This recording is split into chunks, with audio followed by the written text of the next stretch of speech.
Okay, it looks like I am live.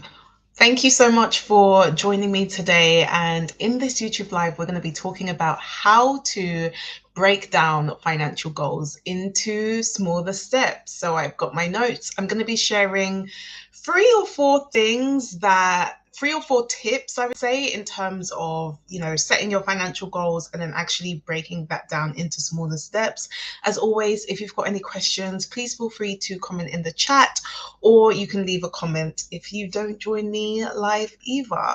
So, for those of you who don't know, my name is Veronia. I'm a money coach, and my goal is to help spenders save and invest more money so that they can start working towards financial independence. I am a little tired today, but we're still going to go through it. I hope you're having a blessed Sunday as well. But let's get straight into it. Let's talk about how to break down financial goals into smaller steps. So, for the first thing is that when it comes to financial goals, the first tip I would give is you want to try and pick one goal at a time. And this is something that I mentioned at the beginning of the year. I did a video talking about how I'm saving it in 2024, and I was talking about actually focusing on one thing at a time, focusing on one goal at a time. And the reason why I mentioned this is because I realized that sometimes we tend to focus on so many different goals. We want to achieve so many different things. But what happens is that because we've basically spread ourselves too thin, we don't end up achieving anything. And by the end of the year, we're kind of upset because we're like, well, I had all of these goals and I literally didn't achieve anything. So my first tip is to pick one goal at a time. What is one thing that you really, really want to focus on this year, this quarter, this month, this week? What is it that you really want to focus on? And again, if you've got any questions, definitely let me know. Step one, focus on one thing at a time. I love that you're like got the notes down, so that's great.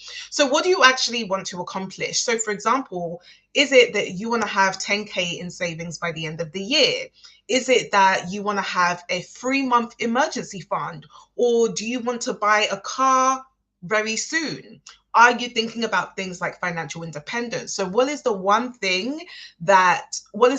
goal that you would love to achieve, so that whether it's by the end of the year or depending on when you want to have achieved it by, you can tell yourself, okay, this is what I was focusing on and this is what I achieved. So a few years ago, in my case, mine was paying off my debt. My actual goal, though, was financial independence. Like, my long-term North Star goal was the idea of me being able to have savings and investments to pay for my bills. That's what I was working towards. But I knew that in order for me to reach that goal, I had to focus on one thing at a time. And one of those things was to pay off my debt. So that was my goal. I realized, okay, I've got 16K that I need to pay off. That is the goal that I'm going to focus on. And I'm really glad that that literally is the goal that I focused on, because I was then able to pay it off quickly, if you know anything about my story. So someone says, I'm saving 10K towards my freedom fund. I love that. Yeah, like 10K is a really, really great goal. A lot of my clients have that 10K goal. And I think like once you when you save 10K, it's almost like you start to feel different. You start to think, oh, actually, especially if you're used to spending a lot of money, you then start to think, oh no, actually, I know how to save. I am now a saver.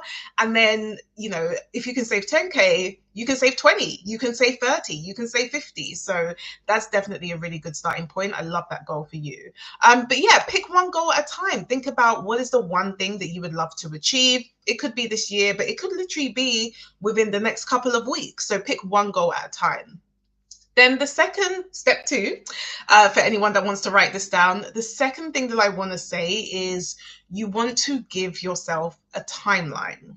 Now, by that, I mean, okay, so you've got this goal. For example, you've got this 10K savings goal, or you've got the goal that you want to have 3 months worth of expenses for your emergency fund. When do you want to achieve that by? Is it going to be within the next 12 months? Is it going to be within the next 2 years or 10 years? Or maybe you want to do it within the next 3 to 4 months. So you want to give yourself a timeline. And when I'm talking about giving yourself a timeline, I'm not saying that you have to be super, super strict and you have to say, by January 2025, I need to have 10K in savings. Otherwise, it's the end. I'm not saying anything like that. But when I'm talking about giving yourself a timeline, it just means that you'll be able to understand what you need to do in order for you to hit your goal.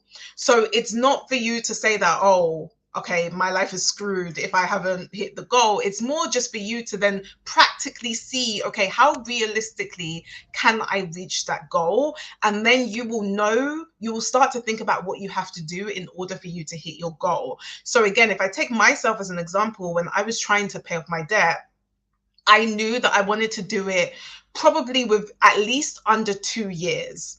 I told myself within the next 2 years, I need to have paid off all of this debt and I want to be able to start saving. I want to be able to start investing.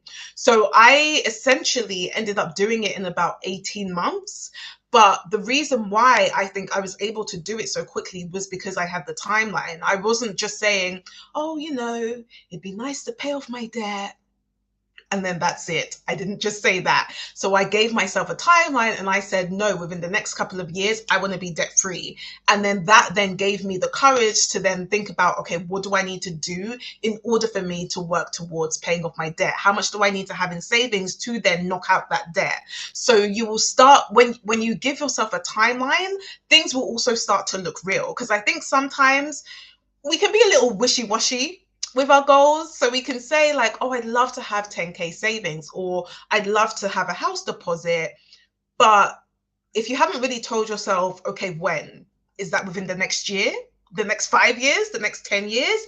If you haven't necessarily given yourself a timeline, well, then how would you track to see if you're actually working towards that goal? How would you know if you're any closer to getting towards that goal? When you have the timeline, that helps you to then think about, okay, when do I want to achieve it by? What will my next steps be, because I have a specific goal? So ask yourself, when do I want to achieve this goal? Again, going back to my first point, picking that one goal at a time, then give yourself a timeline. And this is literally what I tend to do whenever I have goals. This is basically what I tend to do. So step number 3, I would say, is when you have your goal, and then you also have your timeline, you can then work out how much you need to save based on the timeline. So that's why I said the timeline actually comes first, because when you understand what your timeline is, then you can then understand, okay, how much do I need to save or invest in order for me to hit my goal by that timeline? So you're basically going to be working with numbers at this point. So say you want 10K in savings within the next 12 months. So you say, my goal is 10K in savings, which someone has said, I'm saving 10K towards my freedom fund. Then I want to be able to hit that within the next 12 months. So by this time next year, I want to have 10K in savings. That's your timeline. So then you can then start thinking, okay, well, what does that realistically mean? How much do I need to save if I want to hit that timeline? So it could be that you tell yourself, okay, that means that I need to save 5K for 6 months and then another 5K for another 6 months. So it could be, you could work it out like that. I need to save within the next 6 months, I need to save 5K. Or it could be, okay, that means I'm going to need to save around 3K per quarter, over 3K per quarter, in order for me to hit that goal of 10K in 12 months. Or you could even break it down even more, and you can say, okay, if I want to save 10K within the next 12 months, I'm going to need to save around 833 per month, because 833 times 12 will give you around 10K. So can you see how when you have that timeline, it's much easier for you to understand how much you need to save? When you know, okay, this is my goal, this is when I want to achieve it by, you can then decide when, like, how much do I want to save? And the reason why I gave you those 3 different scenarios, it could be that you save 5K for 6 months, or you do 3K a quarter, or 833 a month. The reason why I gave those scenarios is because this will also depend on your income. So if, for example, you just have a 9-to-5 job and your pay is steady, it's the same pay that you receive every month, well, then you could tell yourself, okay, I just know that I need to be able to save 833 a month. And then I know that by the end of the year, I will hit that 10K savings goal. So that could be something that you do. But if you're someone who's maybe self-employed, you do freelancing, you do contracting, and your income tends to go up and down, that's where you might be telling yourself, okay, actually, I need to give myself a goal of 5K for 6 months, because 1 month I might be able to save £1,000, but then another month I may only be able to save 400 or 500. But at the end of the 6 months, even if your income goes up and down, you could tell yourself, but by the 6 month mark, I should have 5K.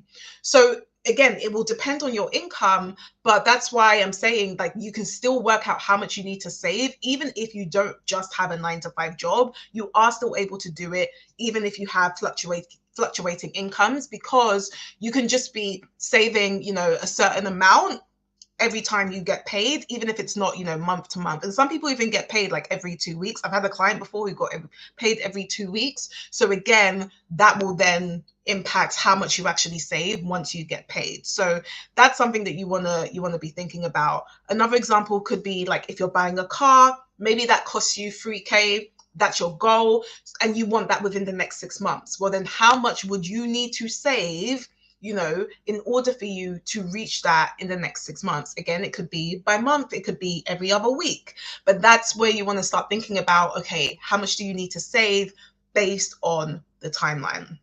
So that's tip number 3. Any questions as well? Like, do let me know in the chat, and let me know what what your goals are as well. What are your financial goals for this year? I would love to know. Because obviously we've got someone saying that they want to save 10K. Is your goal maybe paying off debt? Is your goal investing a certain amount this year? Definitely let us know in the chat. So that's step number 3.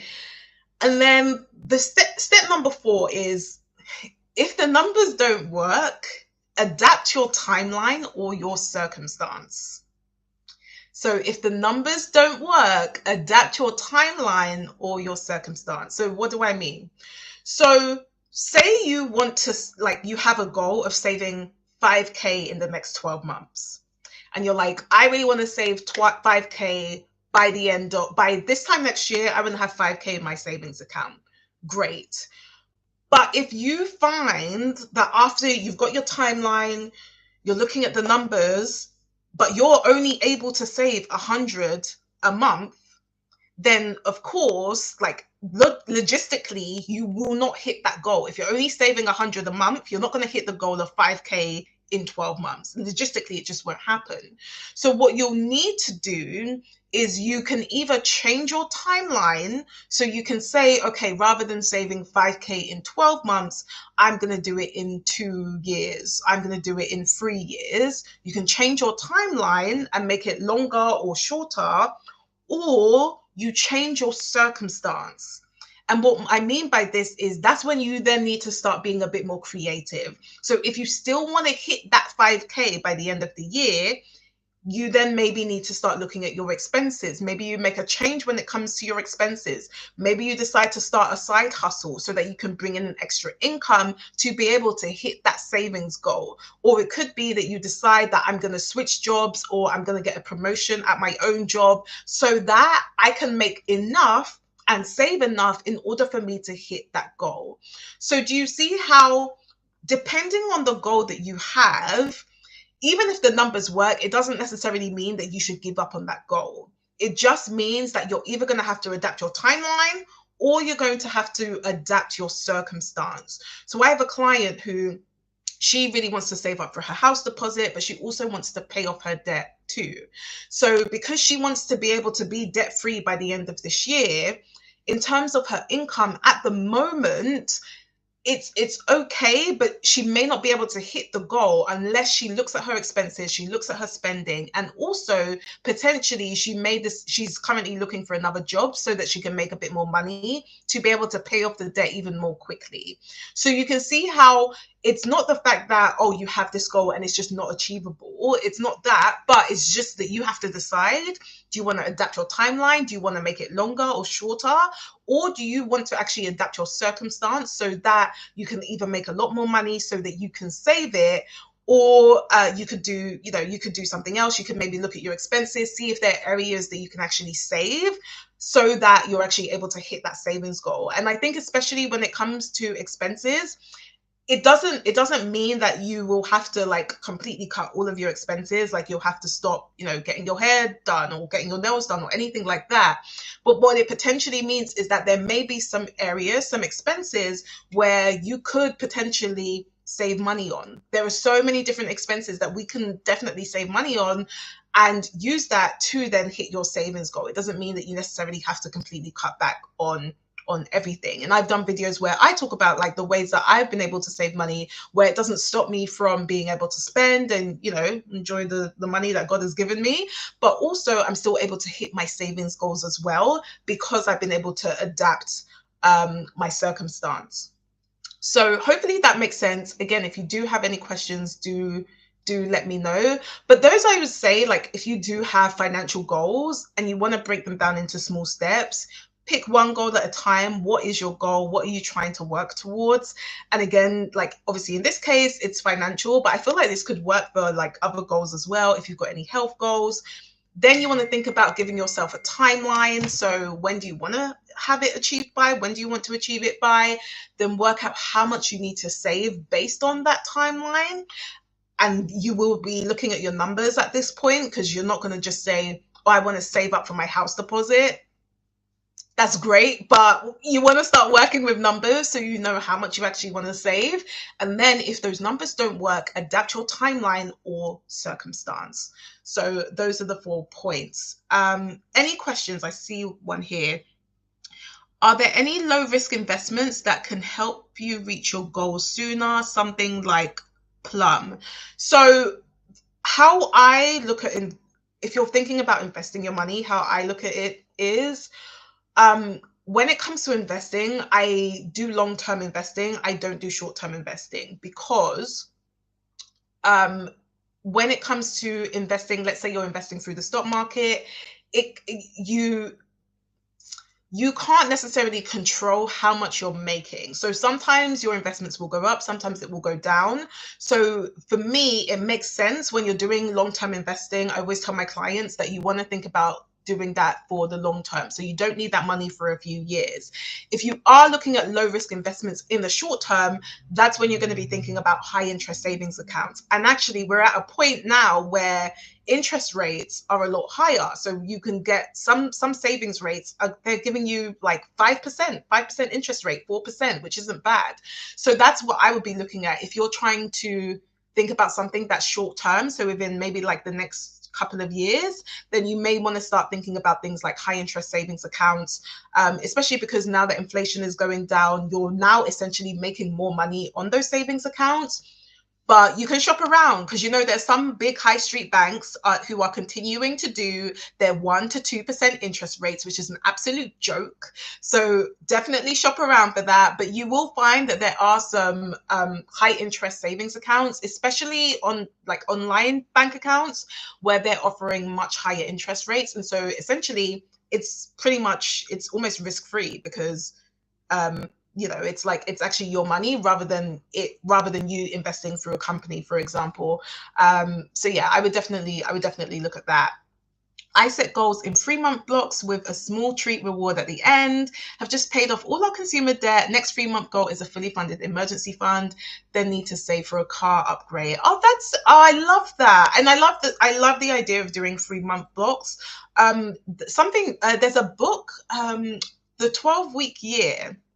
That's something that I've read, and that's also something that I recently started doing. I've not been doing it as well as I should, but I tend to do not quarterly goal, goals every 12 weeks or every 3 months, so that.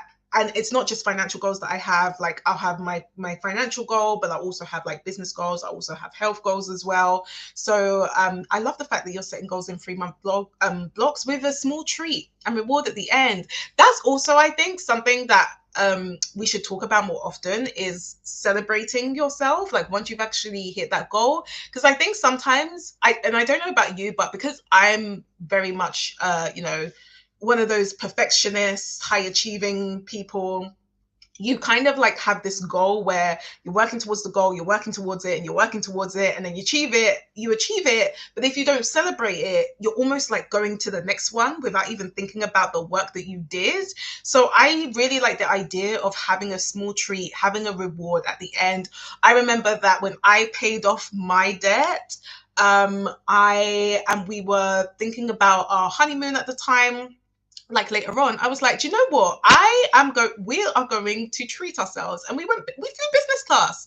And that was literally because I was like, no, no, no. I've done a really, really good job in terms of paying off all my debt, having my emergency fund, starting to invest my money. So I was like, no, we're going to go all out for this honeymoon. And so we flew business class and it was amazing. My husband, like, if you guys have seen the vlog, my husband absolutely loved it. He does feel like he can't go back again once you fly business class, but it was a really good treat. But it doesn't even have to be that, that big, that extravagant. It could just be that, you go out for a dessert or something, or you take your partner out for dinner or something.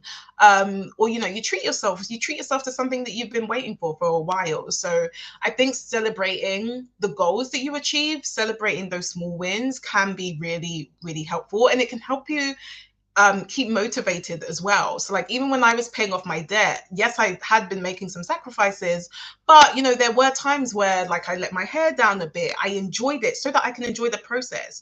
Because if I don't enjoy the process, I will not want to do it. So that's why like even paying off my debt, although it was a bit of a sacrifice, it didn't feel that difficult because I was still enjoying the process. So definitely celebrate the small wins, celebrate what you've achieved, enjoy the process as well.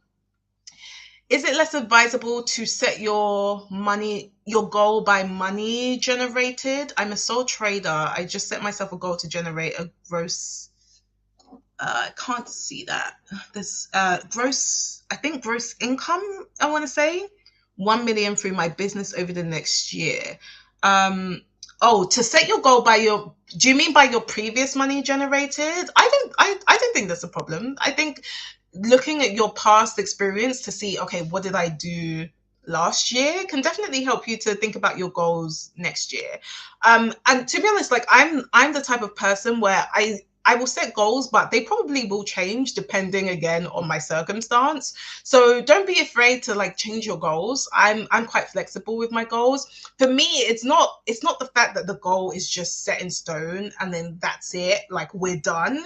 It's for me to just have something to work towards. Like if I know that, okay, I'm praying for something, for example, and I feel like, okay, this is the goal that, I feel like I would love to work towards. That's then the goal, but it doesn't mean that things will change, because like things change all the time. Like even for example with our like housing situation, they've changed. Like we've been thinking about investing in property, and then we were like, okay, no, actually we want to change the goal to buying our own house. So now we've like switched it over. So goals will change, but it shouldn't stop you from setting that goal, because it's been a lot easier since we were already saving for something. So because we were already thinking like, oh, we're going to invest in property, we then started saving for that. But now because we're like, actually, we want to buy our own place, we're just using the exact savings for that instead. So even though our goals have changed, the actions behind it, what we've actually been working towards, hasn't necessarily changed very much. It's just the top line goals. So yeah, but I like the idea of using past experience with setting your goal. That's the goal I think I set when once I paid off my debt. Obviously I knew, okay, this is how much I'm typically saving nowadays. Then I knew, okay, my next goal is 10k, and I know I can do that relatively quickly because I paid off my debt. So for me, like having that 10k savings goal just made sense for me. So but yeah, so that's what I would say. To set a goal of generating X amount of money rather than saving Y amount of money. Yeah, of course. So you will have and that's why I say you will have other financial goals. Like if you have a business, you probably will have an income goal. It's just kind of like, even if you don't have a business, for example, with your 9 to 5, you could also have an income goal for your 9 to 5. You could say, by this time next year, I want to be making, 5k more than I was by the beginning of this year. I want to have a, 15% pay rise, for example. So you can definitely set like income goals as well as saving and investing goals. You can definitely do that. And it's something that I would definitely encourage as well. Why not? Why not? If there's certain, and actually this is good. When you have a safe, this is where coming back to adapting your circumstance will come in. Because when you have a savings goal, that can then impact your income goal. So what I mean by this is, again, say you've got the goal to save 5K within the next 12 months, and you realize, okay, I'm only saving 100 a year. If you don't want to change your timeline, you can then say, okay, well, how much do I need to be making in order for me to hit that savings goal? Do I need to get a 10K pay increase? Do I need to try and start a side hustle where I'm making an extra 1K a month? That's where the income goal can be linked to that financial goal, because when you're thinking about your circumstance, when you're adapting your circumstance, they kind of like link together. So yeah, I hope, okay, thanks. Yeah, I hope that makes sense. But any questions? Otherwise, this might be a short live. Might be a short live. But that's pretty much how I break down my financial goals into smaller steps. If you do want more one-on-one support, that's also something I help my clients with. So what I essentially do is help them to save their first 1K in less than 60 days. So we try and get that 1K done quickly so that they're now on track to saving 10K by the end of 12 months, at least by 12 months. So if you want to work one-on-one, that's something that you can do. You can book a call to find out more. It's in the description, or you can visit bossfinanceacademy.com. That's what I help my clients do. So yeah, any questions before I leave? I did want to make sure though, because I've got chicken in the oven. I have about 5 minutes left because I got chicken in the oven, and I want to make sure that doesn't burn. So if there aren't any questions, going once, going twice. Actually, I did want to give a quick update. I won't be doing a budgeting update video. This is for people who you're receiving an exclusive. So I'm not going to be doing a budget update probably for a couple of months. And that is because there are some changes going on. I will probably do a live or video going over it. But yeah, essentially you can probably guess what's happening. But yeah, there won't be for a couple of months, but then I'll do like a whole recap. This year is going to be, I'll just say it's going to be an interesting year. I don't know about you, actually. I've really felt like this first quarter, for me personally, was a bit iffy this year. I'm not sure why, but I truly feel like my January has started now. I feel like April is my new January this year. I don't know about you. I don't know if it's just me. But for me, April is definitely my new January. I feel like I'm coming like this. My year has started now, essentially. So yeah. But any questions? Thank you. Really enjoy your advice. Of course. And let me let me know if you've got any questions, or you can of course DM me on Instagram as well. I'm on Instagram. I have no question, but I want to thank you for all you do. I really appreciate it. Oh, thank you so much. Thank you. I do. Yeah, I do try. And if there are any topics as well that you want me to share, or you want me to do future videos on or lives, please do let me know.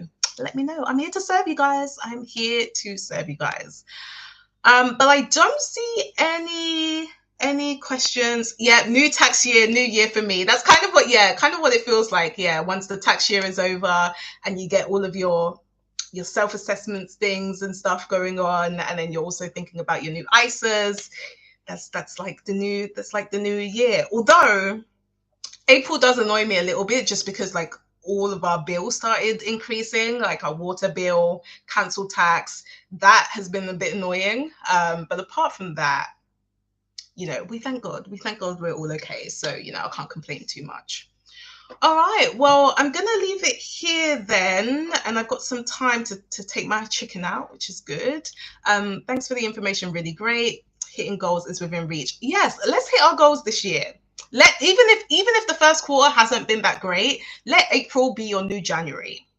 It's not too late to hit your goals. Let April be your new January. That's what we're saying. So by the end of this year, we would still be hitting our goals. And even if we don't hit our goals, we will be in a much better place in terms of our progress, because we've actually broken down our goals into smaller steps. But yeah, I think that's it. I'm going to leave you guys. I hope you have a really amazing evening. Thank you. I will enjoy our meal. It is a rice and stew with some coleslaw on the side. So yeah, I'm excited for that, with some jerk chicken. Very excited. But yeah, hope you guys have a really good evening, and I will see you soon. Bye.